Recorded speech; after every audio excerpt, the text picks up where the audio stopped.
Good evening, sneakerheads. YouTube, Instagram, it's me, London Link, aka the Sneaker Speaker.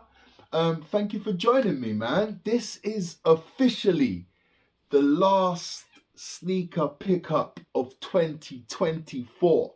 I'm excited to get into this one, man. Again, thank you for joining me. I'm gonna get straight into it.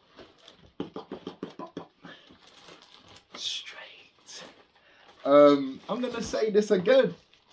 Happy New Year.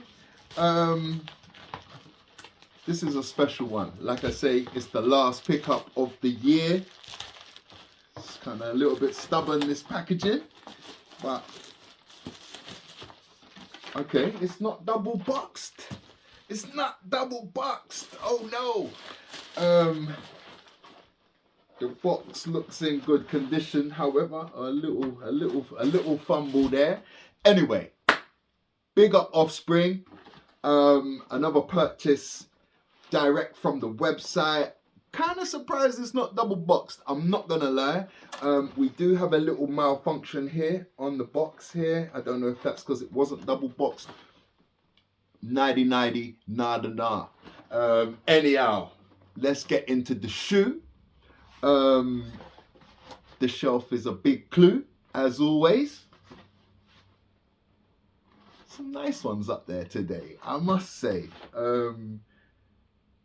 Yeah, happy with my shelf. I'll show you the label, guys, as we do. Let me show you this. We have the Nike Air Force One Low, and the colors you'll see are soft grey and Varsity Royal. Yeah, we've got an old school box here. It's another one from the vault. Let's get it straight open. Let's get it straight open. Wrong way. Okay. Before we even go any further, when you open it, you are distracted mildly by the inside of the box. Okay, so it is a special box. It's just on the reverse. Some nice paper there, different from your usual Air Force One paper.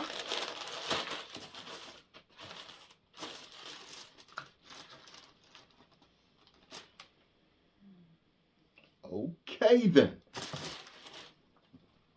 Okay. Let's get these both out of the box. No, there's no additional extras in the box. However, I do know that this box, if you should take care and take it apart, you can actually put it back together on the reverse, showing all the graffiti elements on the other side of the box, which I thought was very, very cool. That is a very good element. All that aside, signature dash. Cool strike. Yeah, lovely. Let's take out these little inner protectors. Let me show you this shoe here. I'm actually surprised. I am surprised that we don't have an additional laces here. I'll be honest with you. I would expect this to come with about 3 or 4 laces, in all honesty. But the shoe, pow, we have the Air Force One stash. Yeah, let me show you this up close before we do the talking. Yeah, very, very nice pair. I will say that. Don't see any faults, any blemishes, any QC issues. Let me show you the shoe. Different for an Air Force One. This is this is where I get involved when it comes to Air Force Ones, and we see something slightly different. You know what I mean? We've got this upper here with this blue. It's like an obsidian blue, navy blue at the heel with this lighter blue, very different material in the middle here.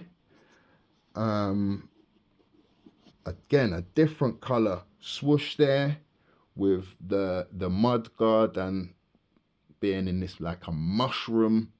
It's almost like, yeah, I'm gonna call that mushroom. That's what I'm gonna call that. And the toe box, love that feature. Again, with this, it's like a ripstop material.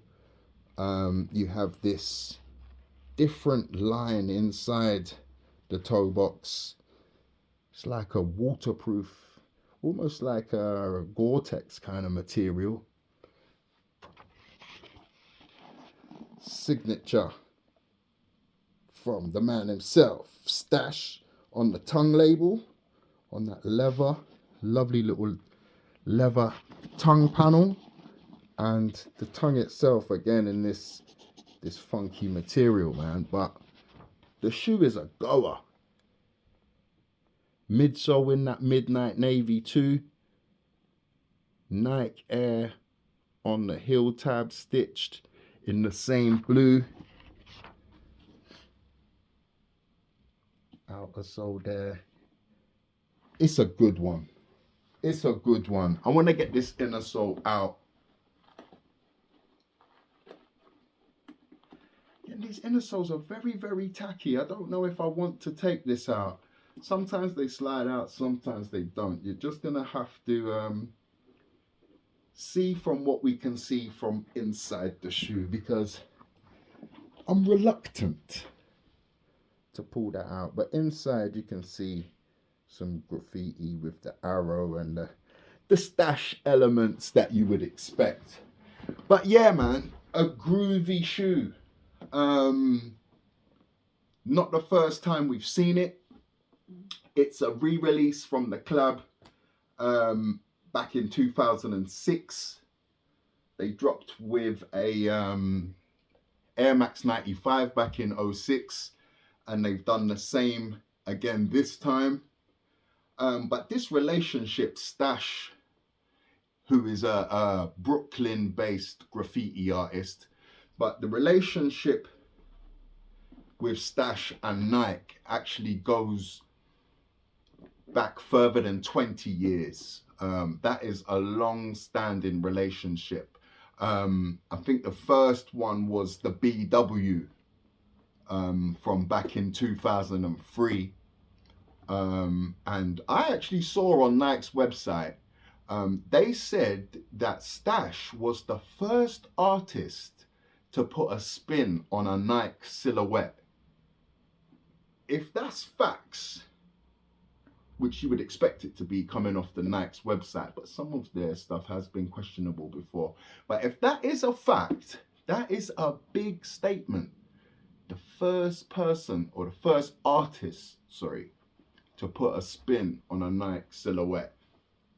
Massive things. So, like I say, over 20 years, this relationship has been going on. We've seen many great things. It's consistent. We've seen some Spiridons back in 2017. We saw a reverse 95 around the same time. Yeah, and now we're seeing these drop again with the 95. Out of the two, if hand on heart, I'm honest, I preferred these Air Force Ones with the layering and the different elements on the toe box. I preferred this over the 95. No disrespect to the 95 lovers, but in my personal opinion, it was a bit, it just reminded me of a JD exclusive, that particular blue colorway on a 95. But that's just me. That's just me. No disrespect if that was your thing and you like that one. That's what switches the game and makes it different. But yeah, man, in my opinion, the AF1 was the pair to cop, man. A great pair. Let me do a little prep check for today. The last video of the year, the last pickup of the year. That actually made it pair 26, if I'm honest, when it comes to pickups this year. I said funny, I said I was going to halve what I'd done the year before. I've actually stuck to the number of 26. It was half calculated, half me being selective, but to actually fall on that exact number, I think was half luck too. So I'm not going to take all the credit, but yeah, a lot lower than previous years, which I like. That is the direction that I wanted to go in. And I aim to do better next year if I'm totally honest, but we will see. There's lots on the horizon next year. Let me do this crep check, keeping it in theme with the AF1. I do like my shelf today. I'm going to be big-headed and say I do love my shelf. But on foot, whew, another special pair that dropped this year. The AF1 linen. These were a madness. I never thought I'd have them in my collection. So happy that they re-released these gems. But yeah, man, guys, I wanted to thank you wholeheartedly. Thank you for tuning in. Thank you for being with me for another year of rambling, unboxing some nice sneakers. But yeah, man, I appreciate you, man. If you haven't already, please hit the like, the subscribe button. You can catch me on Instagram, official sneaker speaker. I'm talking about this number 26. I'm actually letting go of one. I'm letting go. I don't know why I got it in the first place, but I'm letting go of that Airmax 1 Big Bubble Royal Vault. I'm letting that one go. So it's actually 25. Yeah, just to clarify things. But guys, thank you for joining me. I will see you again in the new year. Have a brilliant new year. And I'll see you soon.